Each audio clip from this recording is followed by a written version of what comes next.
Good morning. Geography के इस क्रम में आज हम पढ़ेंगे महाद्वीपीय विस्थापन सिद्धांत। महाद्वीपीय विस्थापन सिद्धांत भूगोल की शाखा का एक बहुत महत्वपूर्ण सिद्धांत है। इस सिद्धांत में हमें यह बताया जाता है कि किस तरीके से हमारी पृथ्वी में पर्वत पठारों का जन्म हुआ, किस तरीके से महाद्वीप एक स्थान से दूसरे स्थान पर खिसके, किस तरीके से हमारे पूरी पृथ्वी में सागर और महाद्वीपों की रचना हो गई। महाद्वीपीय विस्थापन सिद्धांत को जानने से पहले हमारे दिमाग में पृथ्वी की उत्पत्ति और उसके संबंध में कुछ महत्वपूर्ण प्रश्न आते हैं, जैसे क्या हमारी पृथ्वी अपनी शुरुआत से ही ऐसी थी? क्या हमारे द्वीपों का स्वरूप प्रारंभ से ही ऐसा रहा होगा? महाद्वीपों और महासागरों की रचना कैसे हुई? और ऐसे ही कई अन्य प्रश्न। अल्फ्रेड वेगनर, जिन्होंने महाद्वीपीय विस्थापन सिद्धांत या महाद्वीपीय प्रवाह सिद्धांत का प्रतिपादन किया, यह एक जर्मन वैज्ञानिक थे जिन्होंने 1912 में महाद्वीपीय विस्थापन सिद्धांत प्रस्तुत किया, लेकिन इनके सिद्धांत को प्रसिद्धि 1918 में मिली। इनका सिद्धांत 1922 में पब्लिश हुआ। चूंकि अल्फ्रेड वेगनर एक जलवायु विज्ञानी थे, यह पूरे विश्व की जलवायु के परिवर्तन की व्याख्या करना चाहते थे। इन्होंने यह देखा कि विश्व के कई क्षेत्रों में समान प्रकार की जलवायु पाई जाती है।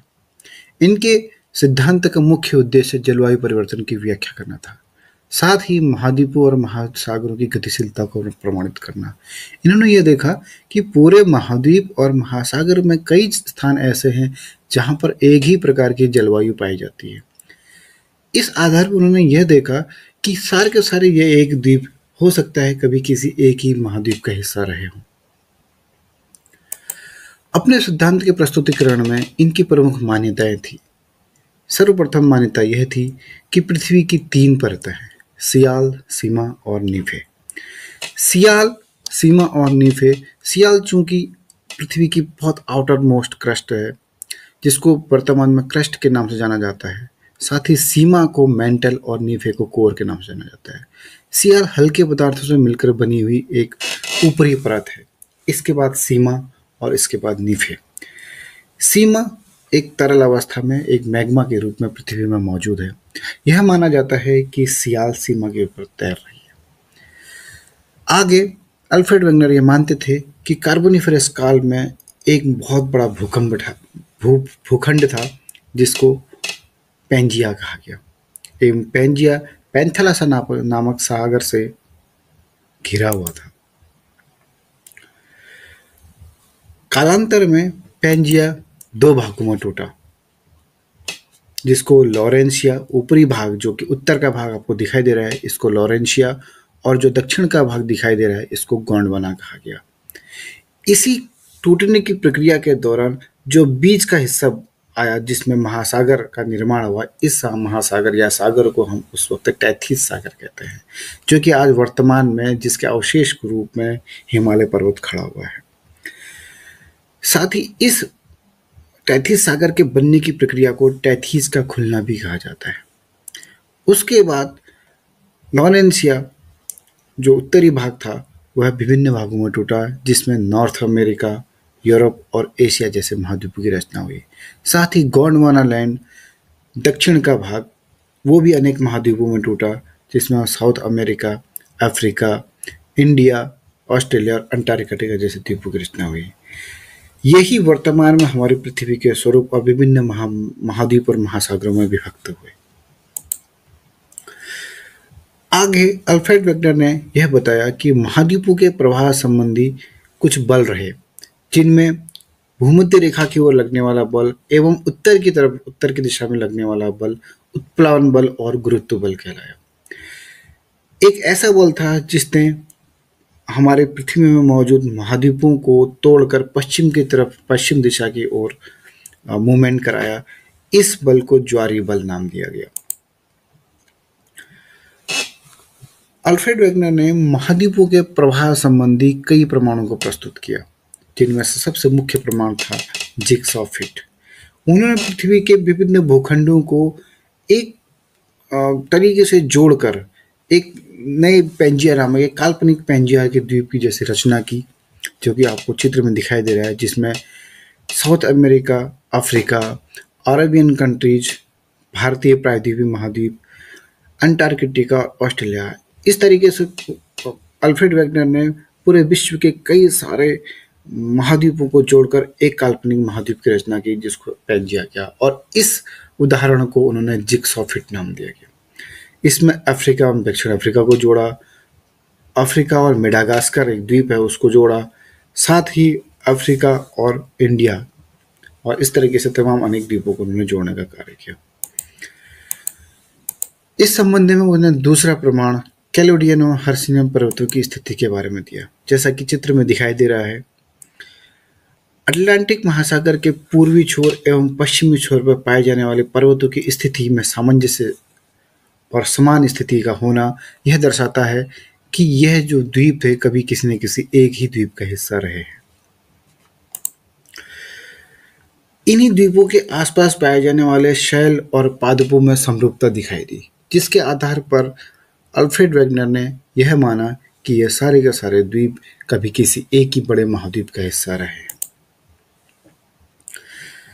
वर्तमान खोजों के अनुसार यह पाया गया कि ग्रीनलैंड पश्चिम की तरफ 20 सेंटीमीटर प्रति वर्ष की दर से खिसक रहा है।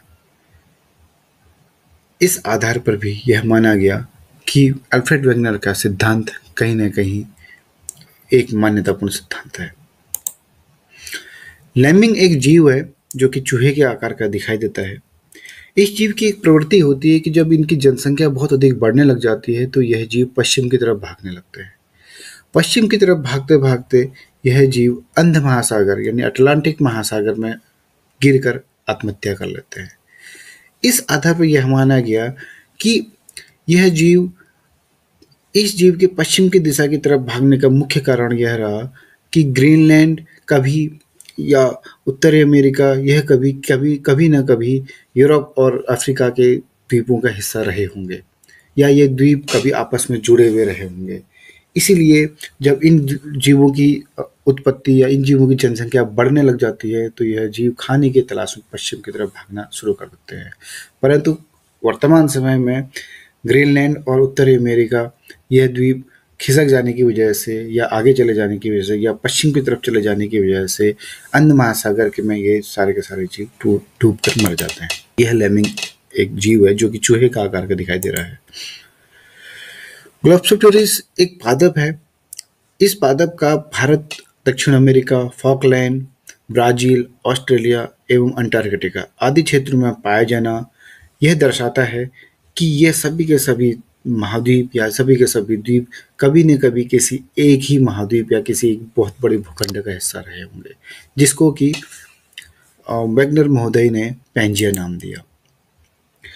कार्बोनिफेरस में काल के हिमानीकरण के साक्ष्य भी यह दर्शाते हैं कि यह सारे के सारे द्वीप कभी किसी एक ही महाद्वीप का हिस्सा रहे। इन सभी प्रमाणों के आधार पर यह माना जाता है कि अल्फ्रेड वेगनर का सिद्धांत बहुत ही महत्वपूर्ण सिद्धांत है, और साथ ही उनके द्वारा दिए गए प्रमाण कहीं न कहीं इस तथ्य को या महाद्वीपीय प्रवाह के सिद्धांत को कहीं न कहीं मजबूती प्रदान करते हैं।